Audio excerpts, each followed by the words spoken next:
Selamat malam para pemirsa, ketemu lagi di Hot Room dengan saya Hotman Paris. Setelah 3 bulan gonjang-ganjing kasus Sambo, hampir tiba saatnya menuju persidangan. Banyak masyarakat mempertanyakan apakah jaksa akan netral, apakah hakim akan netral, mengingat tersangka ini adalah orang yang sangat berpengaruh. Apakah akan dijatuhkan hukuman seberat-beratnya mengingat sampai beberapa perwira dan polisi muda sudah hancur karirnya. Inilah Hot Room menuju sidang Sambo.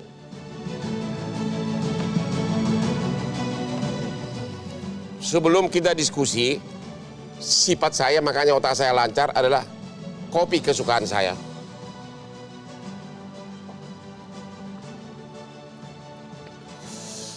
Nikmat banget. Oke, sekarang kita melihat dulu update terakhir dari Bapak Jaksa Agung Muda Tindak Pidana Umum dengan video berikut ini. Pada hari ini, penyerahan tersangka dan barang bukti sesuai dengan ketentuan hukum acara pidana, kami akan menindaklanjutinya dengan mengambil langkah sesuai dengan kewenangan yang diatur dalam undang-undang, bahwa jaksa penuntut umum sesuai dengan ketentuan hukum acara pidana berwenang melakukan penahanan terhadap tersangka yang diserahkan kepada kami.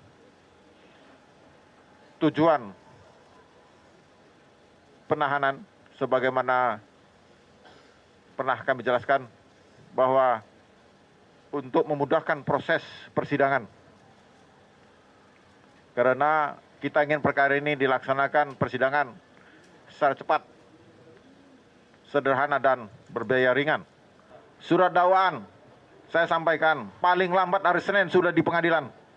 Karena kami yakin benar Pengadilan Jakarta Selatan juga akan bekerja dengan sebaik-baiknya. Karena menarik perhatian masyarakat dan perhatian Presiden. Perkara ini, Presiden meminta kita transparan. Makanya saya sampaikan. Pelimpahan perkara ini juga saya minta dipantau oleh Komisi Pemberantasan Korupsi. Dan kami di sini, Jaksa Agung Muda Intelijen, Jaksa Agung Muda Pengawasan, Satgas 53. Kami libatkan dalam pengawasan setiap penanganan perkara yang kami anggap penting dan menjadi perhatian pimpinan. Jadi pengawasan sangat ketat. Dan saya minta seluruhnya untuk menjaga keamanan, ketertiban persidangan. Kita harus segera selesaikan perkara ini. Itulah keterangan pers dari Bapak Jampidun. Dan saya kemarin sudah bertemu dengan Bapak Ketut Sumedana, Kepala Pusat Penerangan Hukum Kejaksaan Republik Indonesia. Inilah video wawancara saya dengan Pak Ketut tentang persiapan Kejagung menuju persidangan. Pemirsa, saya sekarang ini sedang bersama dengan Bapak Ketut Sumedana, Kepala Pusat Penerangan Hukum Kejaksaan Agung, yang akan memberikan informasi terakhir perkembangan berkas perkara dari Sambo CS. Kapan mulai diadakan persidangan? Kapan berkasnya dilimpahkan ke pengadilan negeri? 3 hari atau 7 hari sudah keluar. Jadi kita bakal bisa menonton persidangan sekitar 2 minggu lagi. 2 minggu lagi sudah on. Sudah on ya? Ya. Itu bakal apa? Sidang terbuka atau bagaimana? Itu 2 kemungkinan. Ya? Kalau lihat dari kasus pembunuhannya bisa terbuka. Ya, benar. Tapi kan ada konten susila di sana. Ya. Mungkin di saat konten susila diperiksa di persidangan itu mungkin bisa tertutup. Oh, jadi khusus mengenai konten asusila kalau Bisa ada tertutup. itu akan tertutup. Ya. Pasal yang dituduhkan masih pasal yang mana? Jadi pasal yang dituduhkan ya, primernya primernya adalah 340, Ya. subsidiarnya adalah 338, dan ini kumulatif khusus perkara FS ya. Ya. Dan ada pasal tentang IT, obstruction of justice, ditambah dengan subsidiarnya adalah pasal di KUHP, pasal 221. Apakah 340 itu kena kepada semua calon terdakwa ini? Jadi ada 12 berkas perkara, 12 tersangka. 11 tersangka. Siapa aja itu? Yang kena perkara 340 dan 338 itu ada 5. Yaitu siapa aja? Itu FS dan kawan-kawan ada 5. Kemudian 7 orang itu kena obstruction of justice. Terhadap Istrinya pun ikut, PC pun juga 340. Iya.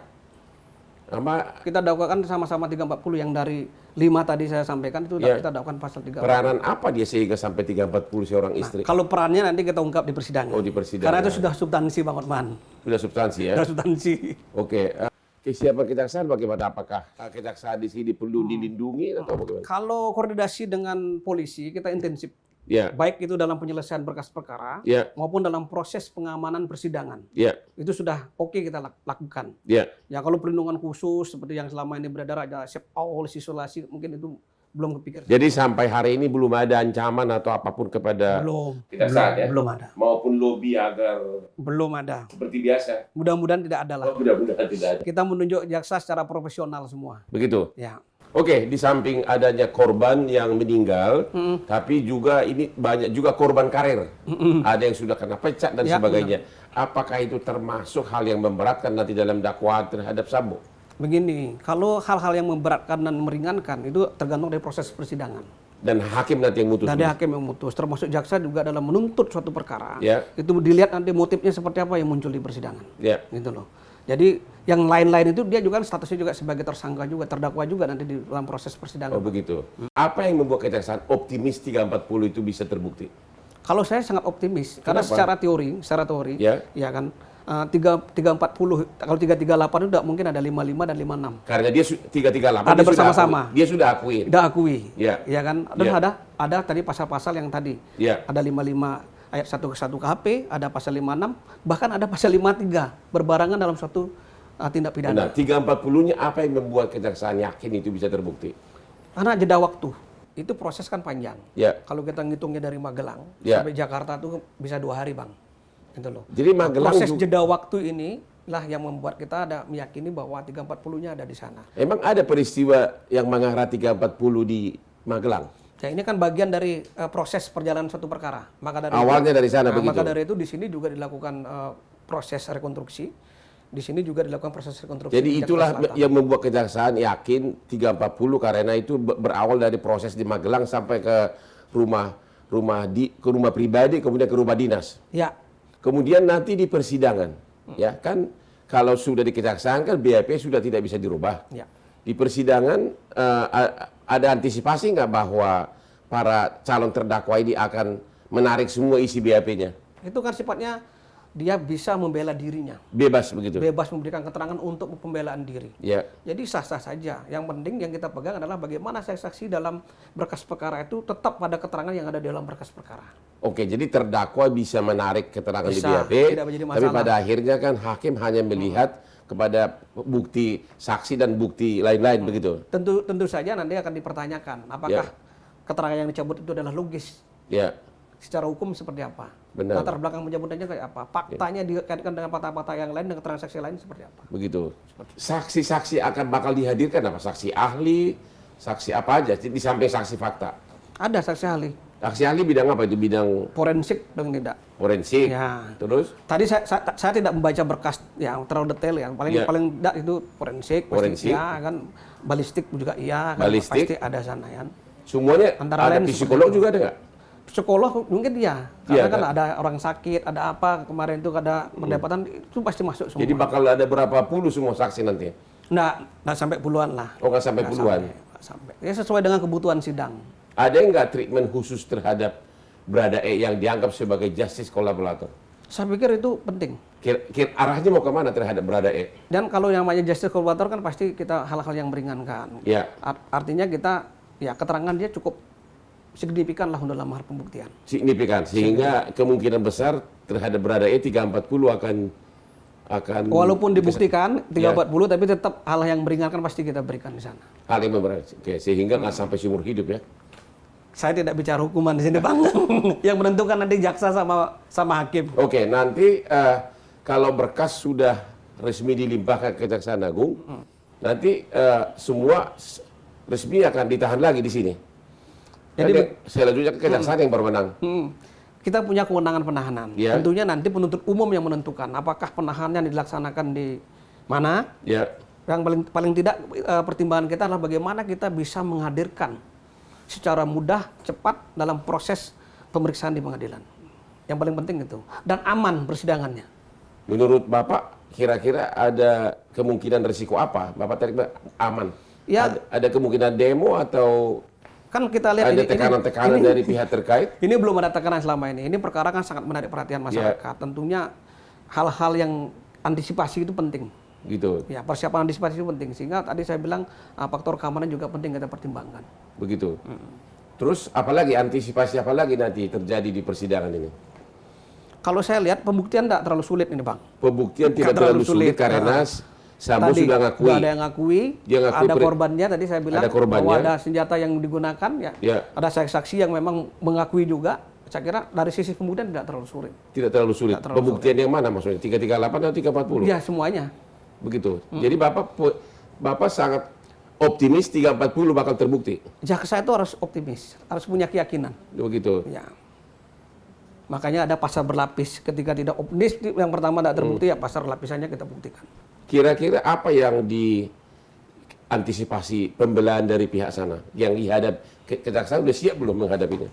Siap. Dari pihak Saya kira siap semualah. Kita ini jaksa-jaksa pilihan, jaksa yang punya pengalaman untuk melakukan persidangan dengan perkara-perkara yang besar. Saya pikir ada berapa orang nanti tim jaksa dikerahkan untuk ini sebagai tim? Sementara yang kita tunjuk ya, khusus perkara pembunuhannya 338 340 terdiri dari 5 berkas perkara itu ada 30 orang jaksa. 30 orang jaksa itu hadir semua di persidangan? Tidak seperti itu. Jadi satu berkas perkara kemungkinan ada 5 sampai 6 jaksa seperti itu. Itu 5 yang 340 itu semuanya dalam satu sidang atau dipisah perkaranya? Ini kan ada splitsing. Ya. Untuk satu perkara FS itu memang ada gabungan bahwa perkara obstruction of justice-nya dengan perkara pembunuhannya itu jadi satu perkara. Khusus Dua FS. berkas perkara itu FS. Untuk tapi untuk yang lain itu bisa splitsing berkas perkara. Berarti nanti khusus 340 bakal ada 5 kali persidangan terpisah. Bakal ada perkiraan saya seperti itu nanti. Oh begitu. Ya, nanti itu juga tergantung majelisnya. Kalau majelis bisa menyatukan sidang kan bisa. Tapi dakwanya udah dipisah, juga berkasnya sekaligus. Dakwaan belum loh Bang, ini baru kita susun dakwaannya. Ya nanti bakal dipisah semuanya kan? Ya, rencana seperti itu. Maksud saya, bukankah itu nanti memakan waktu yang sangat banyak, hanya 345 perkara terpisah. Ya kan? Saya kira teknis itu udah biasa, di pengadilan itu udah biasa. Begitu ya? Bisa satu hari itu bisa sekaligus 5 sidang, bisa satu harinya bisa yang 7 sidang, itu hal yang biasa lah. Proses seperti apakah dari kejaksaan ada keengganan mempertemukan Brada E dengan mantan bosnya Sambo? Saya kira nanti kan satu sama lain menjadi saksi. Jadi bakal berhadapan nanti Brada E dengan Sambo? Kalau bisa seperti itu. Karena itu yang nilai pembuktiannya lebih objektif, orang bisa menilai semua. Masyarakat agar siap-siap untuk menghadiri, menonton, bakal ada 11 persidangan. 5 persidangan tentang 340, sementara 6 persidangan, harusnya 7 mengenai obstruction of justice. Kasus terbesar dalam abad belakangan ini, ya. Oke, sekian dan terima kasih kepada Bapak Ketut.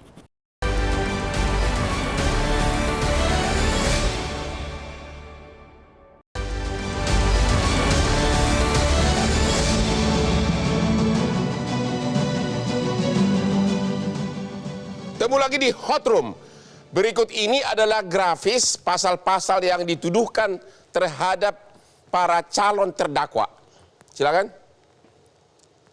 Inilah pasal yang paling ditakuti, 340 pembunuhan berencana, di mana maksimum pidana penjara seumur hidup atau dihukum selama paling lama 20 tahun. Dan juga ada pidana mati atau seumur hidup atau minimum 20 tahun penjara. Ini yang paling ditakutin ya dalam perkara ini, pasal 340 pembunuhan berencana. Ini yang pembunuhan spontan, paling lama 15 tahun. Sambo katanya sudah mengakui dia yang memerintahkan penembakan. Jadi hampir kemungkinan besar 338 sudah terbukti. Kalau yang lain adalah pasal penyertaan dan sebagainya. Ini saya mau tanya kepada Pak Martin Lucas Simajuntak, pengacara dari keluarga Brigadir J. Tadi Kepala Pusat Penerangan Kejaksaan Agung sudah mengatakan 340 akan diterapkan terhadap 5 orang, yaitu FS, PC, 2 ajudan sama Kuat. Oke. Dan beliau juga mengatakan, kenapa saya tanya perencanaannya itu di mana? Dia bilang sejak dari Magelang. Anda yakin 340 dan apa yang bikin Anda yakin 340? Peristiwa apa, bukti apa yang mengatakan bahwa itu 340 terbukti?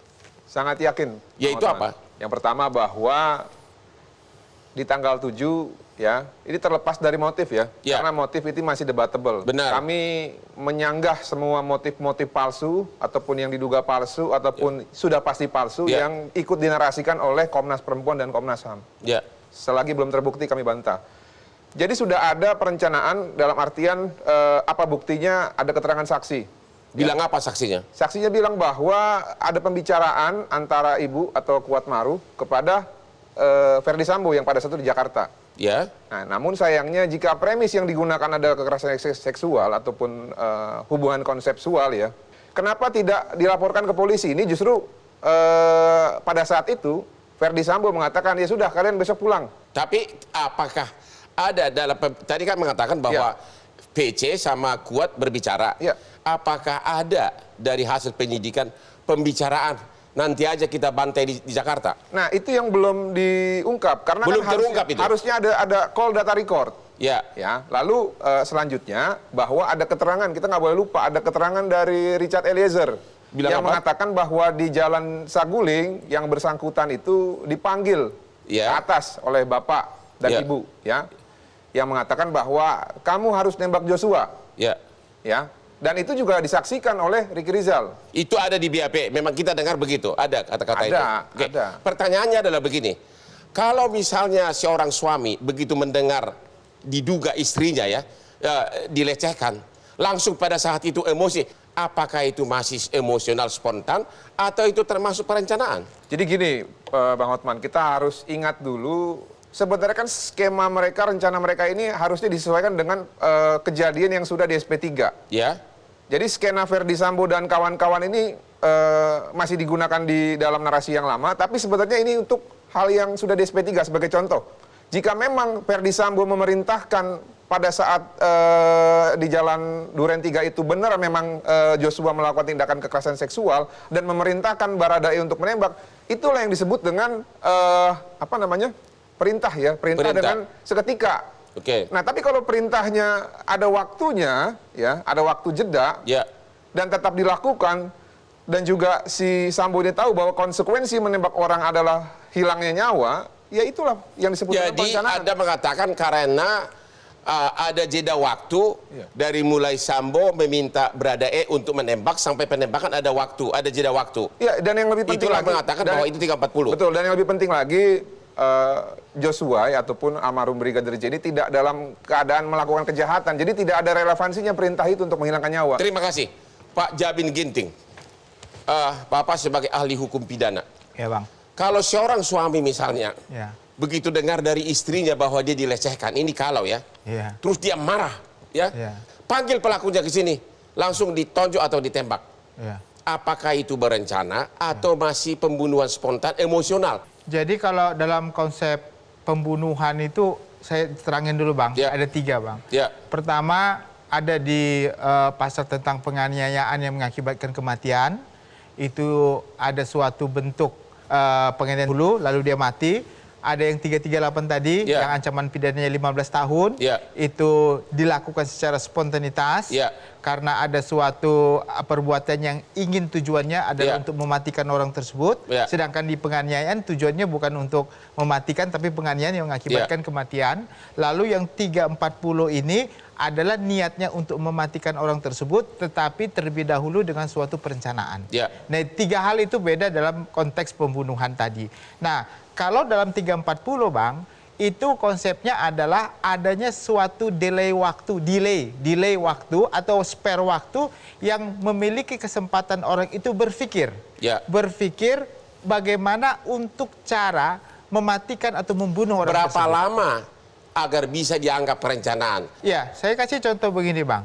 Ada suatu perang tanding atau berantem. Ya. Orang berantem, Ya. tapi pada saat itu dia tidak menggunakan senjata tajam.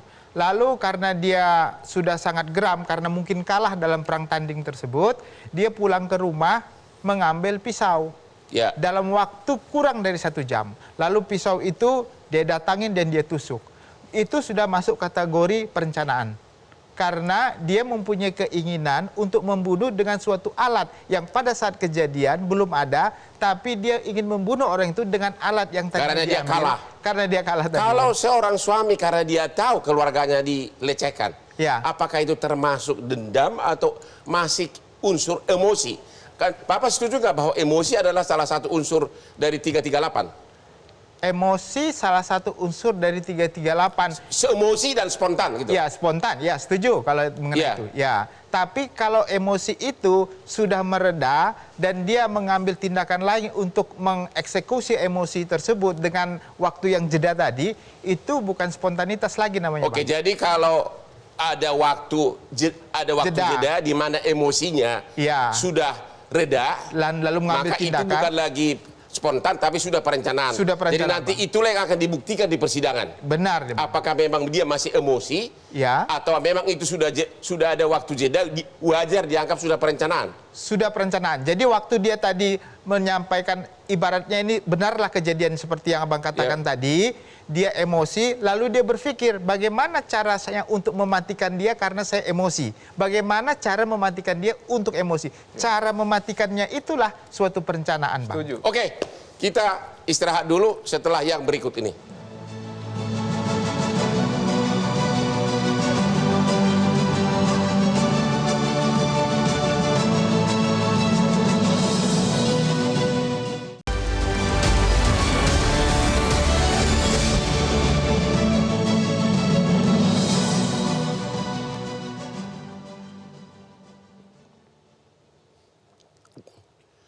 Kopi ternikmat.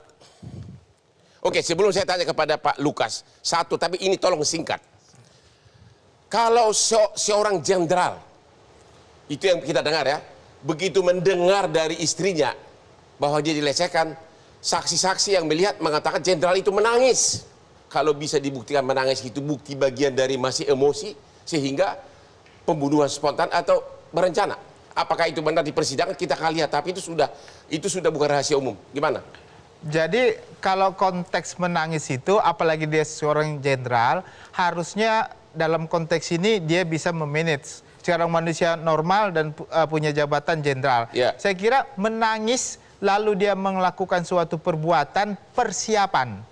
Ya, Bang, perbuatan persiapan untuk melakukan Jadi Anda pembunuhan. tetap mengatakan bahwa walaupun seorang suami menangis setelah Ya. mendengar istrinya dilecehkan, itu tetap bukan bagian dari emosi. Karena ada persiapan melakukan Karena suatu ada kejahatan. persiapan, walaupun dia emosi, baru dipersiapan untuk nembak, itu bukan satu paket masih emosi. Bukan, Bang. Itu Oke. bagian dari perencanaan, Bang. Oke, sekarang Pak Lukas, ada komentar tambahan terhadap perencanaan, apalagi bukti yang ada? Tadi yang menangis saya setuju. Jadi gini, itu tangisan itu digunakan untuk mengeksploitasi kesedihan terhadap kolega-kolega beliau.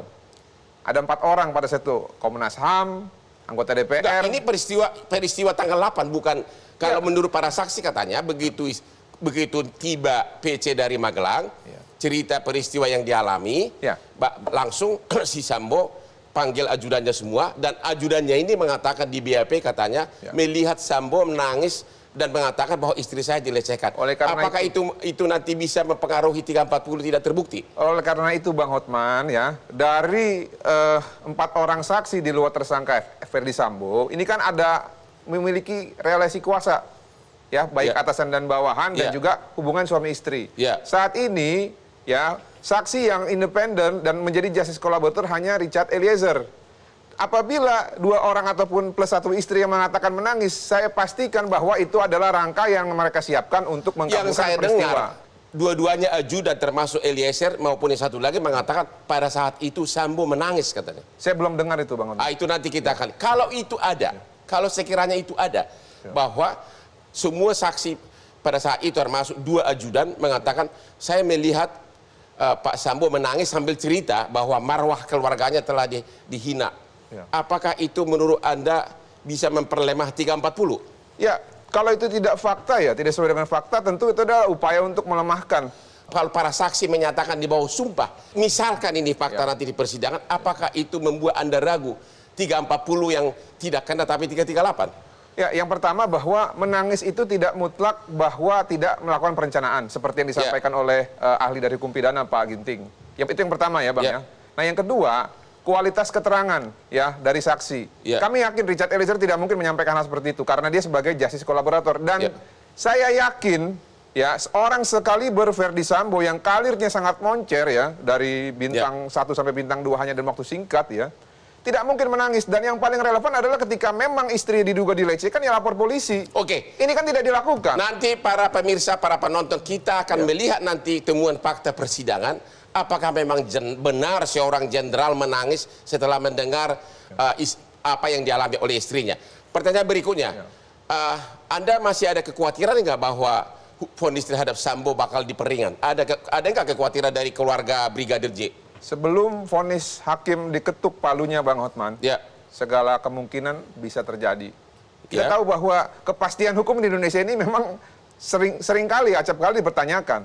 Ya, Bukan sering kali, kebanyakan. iya, kebanyakan dipertanyakan. Jadi tidak ada yang pasti sebelum ada keputusan yang pasti. Oh begitu? Ya. Lalu apa saja kemungkinannya? Yang pertama bahwa Verdi Sambo ini walaupun jabatannya sudah hilang, tapi relasi ataupun networking dia tidak hilang. Masih ada yang disebut dengan kakak-kakak asuh itu. Apa itu kakak asuh? Ya, orang-orang terdekat dia. Oke. Belum Ya. lagi yang katanya orang-orang pemerintahan dari eksekutif, legislatif yang masih dalam jangkauan dia. Oke. Ya itu yang pertama. Jadi, yang kedua Bang Hotman, uangnya ini kami duga banyak sekali. Ya, orang yang memiliki teman banyak dengan kekuasaan tertentu dan juga uang yang banyak, ini memungkinkan untuk melakukan hal yang tidak. Oke. Anda setuju nggak bahwa memang pasal 338 dia sudah akui? Ya. Dia sudah akui melakukan penembakan, memerintahkan bukan melakukan. Bukan Ya. hanya memerintahkan.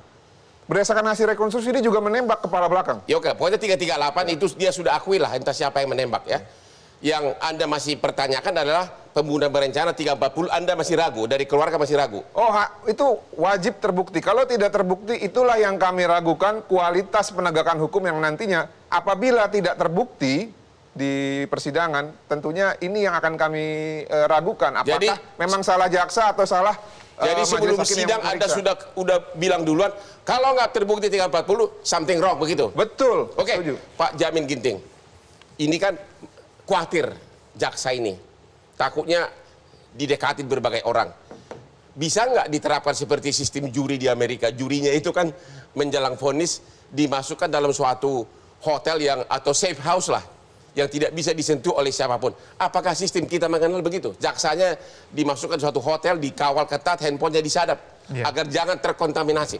Ya, dalam konteks hukum pidana kita mencari kebenaran material, bukan mencari rasa keadilan dalam masyarakat, Bang. Ya. Jadi kebenaran material dengan Jadi kepastian bukan hukum. rasa keadilan masyarakat, Bukan. tapi kebenaran material. Iya. Masyarakat mau jadi hukum seberat mungkin, kalau fakta persidangan menyatakan lain, itu yang berlaku. Itu yang berlaku. Maka kita nggak menganut sistem juri yang di common law system, karena kita civil law Oke, system. saya hanya mengatakan cara mengamankannya di hotel atau di safe house itu. Ya, pertanyaannya apakah siapa jaksa yang- ini perlu diamankan di suatu rumah Ya. sehingga yang dikhawatirkan Ya. oleh Pak Lukas ini tidak ada datang kaki Ya. tangan segala macam Ya. untuk lobby gitu loh. Saya kira jaksanya secara physically bukan diamankan secara fisik. Yang perlu diamankan bagaimana independensinya, Bang. Karena tentu Bagaimana cara mengamankan Nah, independensi? jadi cara mengamankan- kalau godaan terlalu besar. Oke, cara mengamankan independensinya saya kira bisa Kapolri atau KPK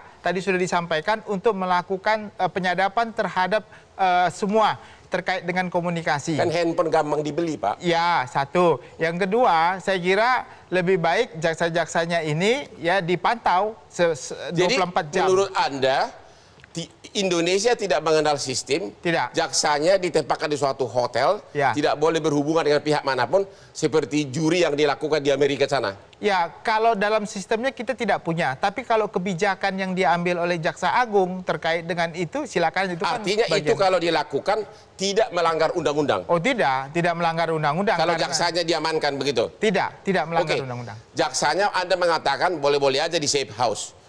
Apakah juga itu relevan untuk hakimnya gitu loh? Nah, Mungkin itu- nggak hakim juga ditempatkan dulu di suatu rumah, rumah yang aman dari godaan.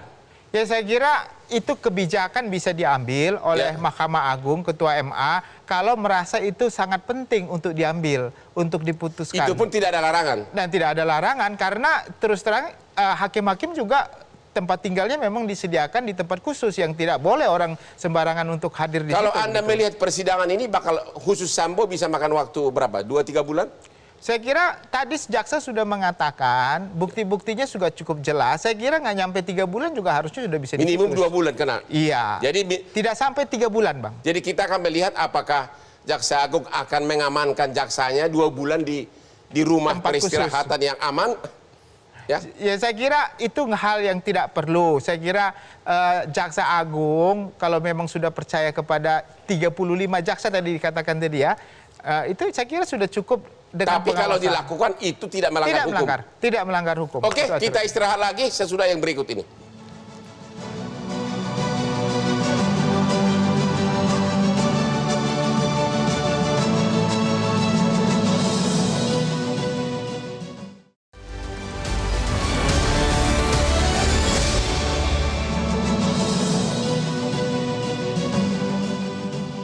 Ketemu lagi di Hot Room.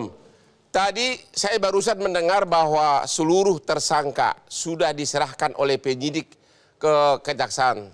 Ya, sudah hari ini sudah diserahkan. Ya, jadi kita dalam waktu dekat akan menonton persidangan. Pertanyaan saya terakhir kepada Pak Lukas Simajuntak, pengacara dari keluarga Brigadir J. Apa keluhan Anda tentang tindakan-tindakan penyidikan yang kurang sempurna atau belum dilakukan? Ya, dan yang kedua, apa saran Anda berikutnya agar jaksa jangan sampai kecolongan? Ya, yang pertama tadi saya mau tanggapi dulu Pak Ginting ya, bahwa dalam sistem peradilan pidana kita memang dicari adalah kebenaran material. Ya. Tapi tidak bisa dinafikan juga dalam beberapa kasus ya yang diperhatikan oleh publik, majelis hakim itu juga mempertimbangkan social justice. Jadi memang dalam itu kasus Menteri Kelautan antara lain. Gara-gara sudah dihujat, hukumannya dikurangin. Itu kan dari segi negatifnya, Ya. Bang Otman. Jadi dalam hal ini saya pikir, apakah Verdi Sambo dan yang lain-lain ini akan dihadirkan secara langsung atau via daring? Kadang-kadang akal-akalan juga, Bang. Ya. Oh, jadi Anda mempertanyakan apakah langsung hadir secara Iya, fisik harus, wajib. atau daring? Kemarin saya tanya kepada Kapus Kejaksaan Agung, katanya langsung. Wajib langsung. Kenapa? Ya. Beban psikologis terdakwa itu akan lebih ringan kalau dia melewati tatapan mata langsung atau melewati kaca televisi. Tapi kan, tapi itu kan bisa berpengaruh terhadap 2 ajudan. Dia akan bertatapan dengan mata bosnya nanti. Nah, Ya. kita mengikuti kata-kata dari abang kita Roni Talapesi Ya. bahwa Richard Eliezer sudah siap. Oke. Ya, perkataan seorang ini harus kita nilai positif. Jadi kalau siap, saya yakin siap. Saya juga Jadi keluarga kebetulan pengacara Brigadir J maunya sidangnya langsung di pengadilan. Langsung di pengadilan. Tidak melalui daring. Tidak di pengadilan. Apalagi? Lalu itu kalau untuk input persidangan. Nah, kalau Ya. mengenai penyidik ya, saya pikir ke depan para penyidik ini harus bisa menghargai apa yang disampaikan oleh para pemimpinnya. Ya, ketika Presiden bilang buka seterang-terangnya, ketika Polri bilang buka secara transparan, ya bukan justru kita diusir gitu ya dalam tahap pada saat rekonstruksi.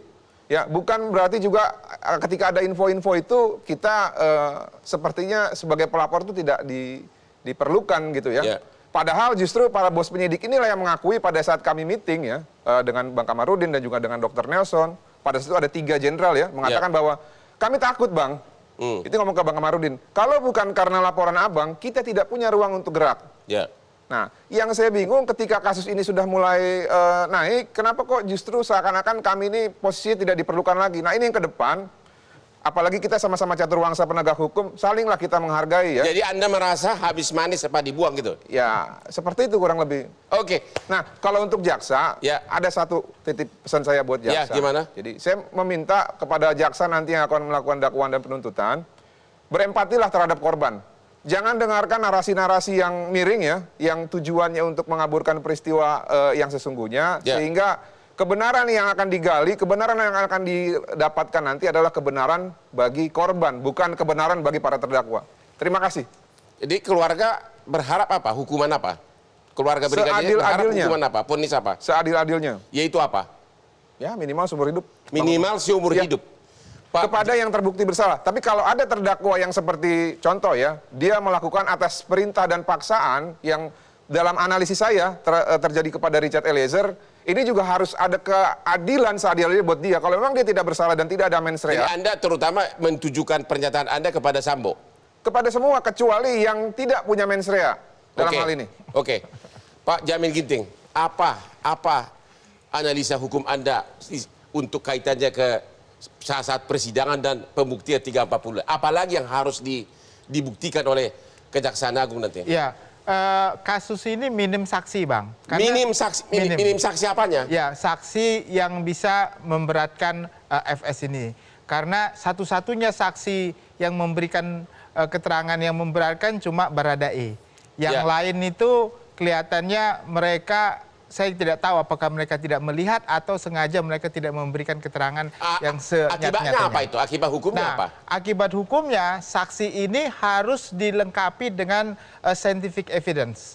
Nah, scientific evidence ini nanti lebih banyak berbicara dengan daripada saksi-saksi ini gitu.